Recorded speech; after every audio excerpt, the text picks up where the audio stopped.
తెల్లవారి పిల్ల కోడి కూయనే లేదు, పొయ్యి మీద పాల పొంగు ఊరుకోలేదు. ఇంటిల్లి పాదిగా కోరింది కోరిక, మేలు కొల్ప దివ్యమైన కాఫీ కప్పు ఎక్కడా? ఇంత వింత తొందరింకా ఆగబోనంది, సర్రుమంటూ కాఫీ క్రేజీ ఎక్కిపోతుంది. ఈ మాయ కొత్తగా అమ్మాయి చెప్పిన లోకమంతా దీన్ని మించి డ్రింకు లేదు ఎక్కడా.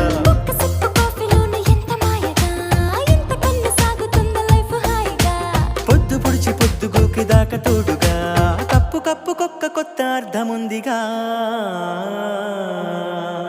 అరే తెల్లవాడి టౌన్ నుంచి తెలుగువాడి వీధి దాకా కప్పు కాఫీ తగలకుంటే కాలమైనా ఆగిపోద. లోకమంతా వేరు వేరు పేరు పెట్టి పిలుచుకుంటే